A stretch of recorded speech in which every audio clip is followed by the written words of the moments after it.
त्याग के विषय में सुन। त्याग 3 प्रकार का होता है। अब 3 प्रकार का कौन कौन सा है वो बताते हैं। इससे पहले 2-3 चीजें और समझ लेते हैं। स्त्री पुरुष धन आदि प्रिय वस्तुओं की प्राप्ति के लिए तथा रोग संकट आदि निवृत्ति के लिए जो यज्ञ दान तप उपासना किए जाते हैं उनका नाम काम्य कर्म है।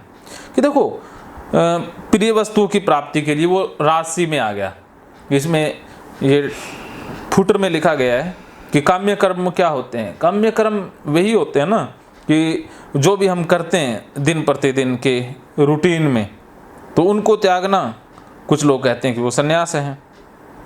ईश्वर भक्ति, देवताओं का पूजन, माता पिता गुरुजनों की सेवा, यज्ञ दान तप, वर्णाश्रम के अनुसार आजीविका द्वारा गृहस्थ निर्वाह, शरीर संबंधी खानपान आदि जितने कर्तव्य कर्म है उन सब में इस लोक और परलोक की संपूर्ण कामनाओं का त्याग सब कर्मों से, कि जो भी आप करते हो सुबह से शाम तक वो निस्वार्थ भाव से सर्वहिताय सर्व सुखाय के लिए करते हो, तो वो सब कर्मों के फल का त्याग है। तो अब कृष्ण से जानते हैं कि सात्विक राजस और तामस त्याग क्या होता है। 5वें श्लोक में कहते हैं यज्ञ दान तप रूप कर्म त्याग करने योग्य नहीं है, क्योंकि यज्ञ क्या मतलब है, जीवन जो जी रहे हैं, जो भी हम कर्तव्य कर्म करते हैं। दान देना अर्थात हम देना सीखें, भाव होना चाहिए। तप रूप कर्म कि जो हम परिश्रम करते हैं त्याग करने योग्य नहीं है, बल्कि यह आवश्यक कर्तव्य है कि हम ना अपनी जिम्मेवारियों से भाग नहीं सकते। घर छोड़ के जाना कोई संन्यास नहीं है, नहीं। वो तो भगोड़ा है। चाहे आप वो कहते ना मन में तो भागना ही है ना, तो फिर वहाँ भी भागोगे, संन्यास से भी भागोगे। तो आपने पहली बात तो शादी करनी नहीं थी, शादी कर ली तो पत्नी को छोड़ने का फायदा नहीं है। भी कोई भी कर्म करो पहले उसका पॉजिटिव नेगेटिव सोच लो, या फिर सारा समर्पण में कर्म कर दो। भी 2 ही बात है ना, या तो कर्म करो निमित्त बन के, या कर्म करो जिम्मेवारी लेकर के कि जो होगा वो सहज स्वीकार है, या फल त्याग करके कर्म करो। लेकिन बाद में किसी भी कर्म से भागने की जरूरत नहीं है। भागना मूर्खता है या नपुंसकता है, बल्कि यह तो आवश्यक कर्म है, क्योंकि यज्ञ दान तप ये तीनों कर्म बुद्धिमान पुरुषों को पवित्र करने वाले हैं। वह मनुष्य बुद्धिमान है जो फल आसक्ति को त्याग कर केवल भगवत कर्म करता है। बुद्धिमान वो नहीं है जो सोचता रहता है सारा दिन, जैसे ओसीडी वाले गंदगी के विषय में सोचते ही रहते हैं, यहाँ भी ना लग जाए, वहाँ भी ना लग जाए, यहाँ से घर गंदा ना हो जाए, वहाँ ना हो जाए, यहाँ से ना हो जाए, सारा दिन सोचते हैं। वो बुद्धिमत्ता नहीं है, वो मूर्खता है। बुद्धिमत्ता है कि कर्मों से फल को हटा देना, वो बहुत बड़ी बुद्धिमत्ता है। तो कृष्ण बुद्धिमान उनको कह रहे हैं। इसलिए हे पार्थ, इन यज्ञ दान तप रूप कर्मों को तथा और भी संपूर्ण कर्तव्य कर्मों को आसक्ति और फलों का त्याग करके अवश्य करना चाहिए। ये मेरा निश्चय किया हुआ मत है। कृष्ण खुद कह रहे हैं कि कर्मों को हमें करना ही होगा। देखो कर्मों से भाग तो नहीं सकते आप, कुत्ते बिल्ली पोटी या इनसे भाग नहीं सकते। ये तो प्रकृति की बनाई हुई चीज़ें हैं। आप घर छोड़कर नहीं जा सकते, इस दुनिया को भी नहीं छोड़ के जा सकते। वो जो लोग भागते हैं, सुसाइड करने की सोचते हैं, वो भी तो मूर्खता ही है, वो भी तो भागना ही है ना। भाग करके हम कहीं नहीं जा सकते, इसलिए हमें जीना होगा, कर्तव्य कर्मों को करना होगा। ये कृष्ण कहते हैं ये मेरा ही निश्चय किया हुआ मत है। अगर हमें दुख मिल रहा है, चिंता आ रही है, तो कहीं ना कहीं हमने कर्मों के साथ फल को जोड़ा है। हमें सिर्फ और सिर्फ कर्मों से फल को काटना है, सारी चीज़ें संतुलित हो जाएंगी। क्योंकि फल मात्र दोष रूप है कि जब हम कर्म को करने से पहले ही फल की आसक्ति सोच लेते हैं, या कर्म आरंभ ही इसलिए करते हैं कि हमें कुछ मिलेगा, तो ये दोष मात्र है। तो गंदगी को हटाने के लिए कर्म करना, सफाई के लिए कर्म करना, ये दोष मात्र है, इससे दुख आएगा। आप कहो कि हाथ धोना वैसे ही कुछ लगा है वो धो लिया, आपका कोई लालच नहीं है, कोई डर नहीं है, तो ये हाथ धोना बीमारी नहीं है, नॉर्मल है। जब आप वहम शक या गंदगी के एहसास के कारण धोते हैं तो ये दोष मात्र है। ये कृष्ण समझा रहे हैं। क्या समझे? समझ गई। हाँ समझ गई, लेकिन बताना नहीं है कि बोलना ना पड़ जाए। मेरे से ही सारा दिन बुलवाना है क्योंकि पैसे बुलवाने के दिए ना, सुन खुद बोलोगे तो कहते भाई हमने पैसे क्यों दिए, है ना। नहीं ऐसा मैं सोचती नहीं हूँ। सोचते तो नहीं हो, लेकिन मैं तो सोच लूँ ना। आप मेरे को कहो भी, देखो बोलने के लिए बिठाया ना भाई, बोलो अब तो। ऐसा मत सोचो। हाँ होता है ऐसे, जैसे कुछ लोग ना सत्संग में गाने के लिए जाते हैं तो वो कुछ सुनाने लग जाते हैं, तो वो लोग कहते हैं गाओ जी गाओ, कहते गाने के लिए हमने पैसे दिए हैं, बातें सुनने के लिए नहीं दिए। नहीं। क्या करे लोग मेरी लाइफ में नहीं है ये चीज है। आपके दिमाग में नहीं है, आपके दिमाग में तो वो सीढ़ी के अलावा कुछ है ही नहीं। हाँ नहीं, मैं वैसे बोली मेरी लाइफ में ही नहीं है ये चीजें। हाँ तो बस एक ओसीडी, कुत्ता बिल्ली ये है। हाँ कुत्ते बहुत है। कुत्ते बहुत है। हाँ कितने रंग के कुत्ते हैं? ब्लैक से ज्यादा होता है। ब्लैक कुत्ता ज्यादा है? उससे ज्यादा होता है, कोई नहीं, उससे ज्यादा घिन आती है। अगले जन्म में आपको ब्लैक कुत्ते के साथ ही मैं शादी होगी ब्लैक कुत्ते के साथ। हाँ शादी कर देंगे, ठीक है ना। अब ब्लैक कुत्ते से शादी करनी है या नहीं? हाँ ब्लैक कुत्ते नहीं, मुझे अगला जन्म ही नहीं चाहिए। तो नहीं चाहिए तो फिर ओसीडी से मुक्त हो जाओ, फिर अगला जन्म ही नहीं मिलेगा। अगर हाथ धोगे तो अगले जन्म में भी हाथ बिना हाथ वाले पैदा होगे, क्योंकि इस जन्म में हाथ ज्यादा धो लिए तो अगले जन्म में भगवान हाथ भी नहीं देगा, सांप बना के ये तो बहुत धोती है। हाँ 20 ने तो 10 जन्मों का कोटा एक बार में पूरा कर दिया, और पानी इतना वेस्ट किया ना, तो अगले जन्म में भगवान रेगिस्तान में पैदा करेगा जहाँ बूंदी ना हो। दोस्त तो लगेगा पानी का, तो हाँ इसका दोस्त तो है लगेगा। तो अब रेगिस्तान में जन्म होगा सांप बन के, हाथ भी नहीं होंगे पैर भी नहीं होंगे, क्योंकि हाथों पैरों को तो बहुत धो लिया और पानी का वेस्टेज किया है। 10 क्या हजारों लाखों लोगों का पानी आपने छीना है, तो उनकी भी बददुआएं लगेंगी।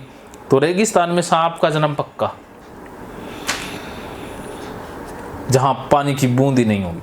वो रेगिस्तान ये नहीं अपने राजस्थान वाला, सहारा रेगिस्तान, अफगानिस्तान वाला, सऊदी अरब वाला रेगिस्तान, जहां कभी भी वर्षा नहीं होती, बारिश कभी नहीं होती। हाँ बूंद भी नहीं, पेड़ भी नहीं है वहाँ। पेड़ क्या, सिर्फ और सिर्फ वीरान, एक भी मतलब घर भी नहीं है, घर भी नहीं है वहाँ। सहारा डेजर्ट है क्या? सिर्फ बालू बालू, रेत रेत, हजारों किलोमीटर तक फैली रेत। फिर तो वहाँ तो कोई नहीं रहता होगा। वो सीढ़ी वाले सांप बन के वहीं रहते हैं। नहीं मर जाते होंगे वो भी। सांप तो होते हैं ना, ऐसे तो कीट पतंगे होते हैं, वो नहीं मरते। वो तो फिर पैदा भी इसलिए होते हैं ना, नहीं जैसे कोई घास फूस नहीं है तो ये भी तो उसी में होती नहीं जाता। ये तो ऐसे ही पैदा हो जाते हैं ना मौसम के अनुसार।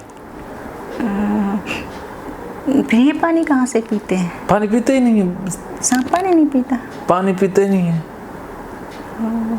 तो पानी वहाँ मिलेगा नहीं ना। ओसीडी वाले तो वहीं बनेंगे ना सांप। ये खाते क्या फिर? पिछले जन्म में कुछ ज्यादा खा लिया था, इस बार वैसे भूखे रह लेते हैं, फिर तो जल्दी मर जाते होंगे, बन भी जाओगे। हाँ तो बन भी जाओगे, चलो बनना पक्का है। हाँ भी चाहे जल्दी मर जाओ लेकिन बनोगी पक्का। ये नहीं करती भी। आप बोल रहे हैं ना हाँ बनोगे, अगले जन्म में जरूर बनोगे, इसलिए बोल रही हूँ। हाँ, इतना पानी छीना है, आप अगले जन्म में सांप बनोगी। लेकिन एक शर्त है कि अब आप छोड़ देते हो तो वो कट भी हो सकता है, लेकिन अभी के जो हालात है ना उसके अनुसार तो पक्का है। हाँ मतलब बनना है, लेकिन अब भी आप वापस हो गए। आज से आपने नॉर्मल जीवन जीना शुरू कर दिया, खुश रहे, सबको खुश रखा, तो नहीं बनोगे। अच्छा अभी कर्म कट जाएंगे ना, जो आपने गलत कर्म कर दिए वो कर्म अब आपने सही कर्म ज्यादा कर दिए तो गलत कर्म कम रह जाएंगे, तो अगले जन्म में नहीं बनोगे। अगर यही करते रहे फिर तो पक्का है। अब बोलो बनना है सांप? नहीं। तो फिर आज से हाथ धोना, पैर धोना, कुत्तों से दूर रहना, क्या करना है? टच होना है कुत्तों से। कुत्तों से नहीं टच होगी तो सांप पक्का। सोच लो, चाहे कुत्तों से टच हो लो चाहे सांप बन जाओ। वैसे सांप भी मेरे से डरते हैं। वो बात की बात है, डरते हैं नहीं डरते पहले जो मैं समझा। आप मुझे डरा रहे हो ना तो सांप उल्टा मेरे से डरते हैं। अरे बाबा आप सांप बन जाओगी जब नहीं डरेंगे, अभी तो आप मनुष्य हो ना इसलिए डरते हैं। देखो आप अगर मुझे सांप बनाओगे तो मैं घूमती घूमती यहीं आ जाऊंगी। मैं तो इतने में चला जाऊंगा ना। मैं जाली लगवा लूँगा, नेट लगवा के रखूँगा चारों तरफ कि यहाँ पर प्रिया जी सांप बन के ना आ जाए। यहाँ एंट्री नहीं करने तुम। इतने में कम से कम 80 साल तो जियोगी, 50 साल है, 30 साल में तो 30 और 10 साल आपके वो कर्मों का लेखा जोखा होगा, और 10 साल आप वहाँ रेगिस्तान से आओगी, तो इतने में 50 साल निकल जाएंगे। 50 साल में मैं 80 साल का हूँगा, तो तब आके डस भी लोगे तो कोई दिक्कत नहीं है। डसने के लिए थोड़ी ना आना है पानी में। अच्छा, पानी के लिए क्या? तो तब तक तो कोई नहीं, आ जाओगे, चलो आ जाना। लेकिन अभी ये सोच ही लो ना कि सांप बनना ही नहीं है। कैसे बोल रहे हो, मैं डसूंगी क्यों? अरे मजाक तो कर ही सकते हैं। सांप डसते थोड़ी ना होते हैं। नहीं, खा जाते हैं कुछ। वो तो कीट पतंगों को खाते हैं ना, इंसान को भी खा जाते हैं। वो बस बचाव के लिए खाते हैं ना। हाँ। वैसे ऐसा नहीं है कि उनकी कोई मंशा होती है। निकल गया था, ऐसे था, उस पास से निकल गया था, ऐसे सांप था अंदर ही घर में, वो निकल गया। तो बोला, मैं तो ये सोच रहा था, देख रहा था कि केले का छिलका पड़ा है, तो मैंने भी देखा, तब मरे तो सांप है, कुछ भी नहीं कहा था उसने। बस कहता ही नहीं ना सांप को। हम अगर कुछ नहीं कहेंगे वो क्यों कहेगा? वो तो आप कहते पैर वैर पड़ जाता है तो तब खाता है। तब तो खाएगा ना उसको, जब अपने ऊपर खतरा लगेगा तो हर एक इंसान अपने वो जीव बचाव की कोशिश करता है ना, तो वो बचाव में खाता है ना कि जैसे उसको इंसान भी तो करता है। इंसान भी तो कोशिश करता है बचने की, जिसको मारता है तो वो भी तो बचता है। हाँ, इंसान ऐसे बेचारे इंसान कई बार स्वार्थ के लिए भी मार देता है ना। हाँ, नहीं, जैसे इंसान को कोई मारे तो वो भी तो अपना बचाव करता है, तो ऐसे सांप करते हैं अपना बचाव। ये भी करता ही है ना। लेकिन इंसान कुछ बुज़दिल से होते हैं जो बचाव ही नहीं करते। नहीं, जैसे मुगल आए, मराठे आए, हमने कब बचाव किया? अंग्रेज आए, हमें हिंदुस्तान को कितने वर्षों तक गुलाम बना के रखा। हम तो इन्हीं पंडितों के कहने पर कि भगवान कर देंगे। भगवान तो तब करेंगे ना जब हम करेंगे। तो हमारी बुज़दिली आज से नहीं, लाखों सालों से चली आ रही है। मुझे बहुत बुरी।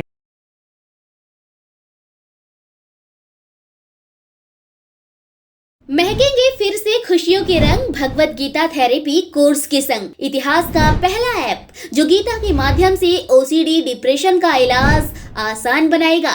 ओसीडी डिप्रेशन का इलाज हुआ और भी आसान, और वो भी बिना दवाई, घर बैठे। किसी को बीमारी की चिंता है तो किसी को चिंता की बीमारी है।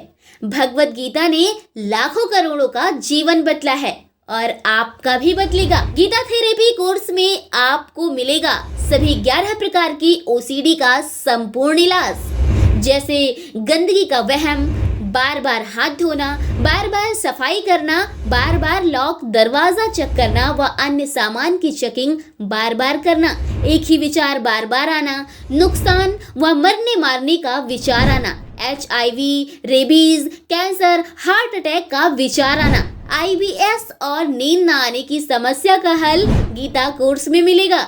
आत्महत्या वाले विचारों से मुक्ति भी गीता थेरेपी कोर्स से मिलेगी। राजेंद्र जोधपुरिया ऐप पर आपको ओसीडी से संबंधित राजेंद्र जोधपुरिया की किताब भगवत गीता के मनोवैज्ञानिक रहस्य और अन्य टिप्स पढ़ने को भी मिलेंगे। गीता है महान थेरेपी। गीता में CBT, हिप्नोथेरेपी, माइंडफुलनेस, ERP व अन्य बहुत सी साइकोथेरेपीज का समावेश मिलेगा। राजेंद्र जोधपुरिया ऐप एक, फायदे अनेक। आज ही प्ले स्टोर से डाउनलोड करें, लिंक डिस्क्रिप्शन में है। तो देर क्यों, अभी जाइए डिस्क्रिप्शन में और लिंक पर क्लिक करके प्ले स्टोर से अभी डाउनलोड कीजिए राजेंद्र जोधपुरिया ऐप और पाइए अपनी सभी समस्याओं का हल। मानो तो मौज है, वरना समस्या तो हर रोज है।